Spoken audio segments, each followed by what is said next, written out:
right, so at noon, I was with Keith, and you were saying, okay, we have hours to go of this storm. We're 6 hours later, and it's still churning away. You know what, Brett? I appreciate you. I Thanks. appreciate that you point out.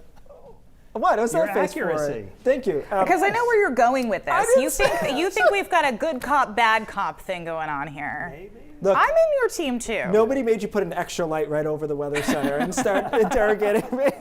No, it's interesting. This storm has at no point been super dramatic, but it's just been hanging around. And I'll show you, we talked about the sleet reports we had before, really big. Bangor still 32 and sleet. We're pretty much wrapping up over western Maine where the storm has been fits and starts. We've seen some heavy bands of snow, and then there's times when it almost looked like the sun wanted to come out.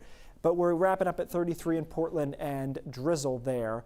So we've got one band left that's going to kind of sit into the mid-coast and back into Bangor, and that's where the majority of the snow is going to come from. Just a quick side note, I talked about this at 4:30, but this storm that gave us the snow and the sleet and the freezing rain was, amongst almost all meteorologists I know, was a tropical storm, and they just didn't want to name it. There's some sort of controversy going on there, but it was warm core, it was closed off, there were thunderstorms, it was a tropical storm, and it spun that moisture all the way back off to the north and west. Just a wild setup. So here are your totals so far. Medibemps winning, losing, I don't know, 4 inches of sleet. Not fun to shovel. 3.5 in Princeton. Steuben with ice. This is freezing rain. 1/4 inch. Gorham just normal snow. 2.7. We've seen a lot in the kind of 2 to 4 inch range for the normal snow, similar to the sleet.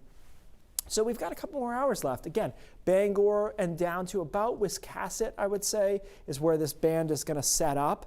And a lot of us that have seen just freezing rain and sleet will change over here to snow at the end and get snow on top of that as it moves out. And then after midnight, the structure falls apart pretty quickly.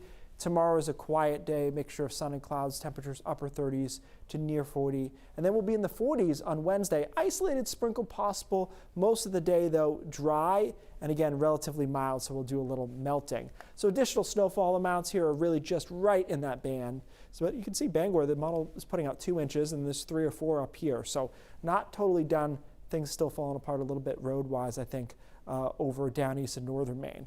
One more storm coming up, a couple quiet days, then Thursday night into Friday. It looks pretty simple, pretty straightforward. A progressive low to our south, cold enough to give us snow Thursday night into at least the first half of the day Friday. I mentioned before, guys, I don't like to put out snowfall maps while it's still snowing from another storm because it's very confusing, especially because some social media timelines aren't linear anymore. So people see it and they think it's for this storm. So I'm going to wait, but I would just say off the cuff for central and southern Maine, it's probably a 4 to 8, 3 to 6 deal. It's not a blockbuster, but it would be, plowable, I guess. And then the weekend looks quiet. Temperatures around freezing. Nothing frigid, but certainly more wintry this week. And a more normal system coming through, which would be a nice change. All snow would be great. All right, Keith, thanks so much. NBC Nightly News is about 10 minutes away.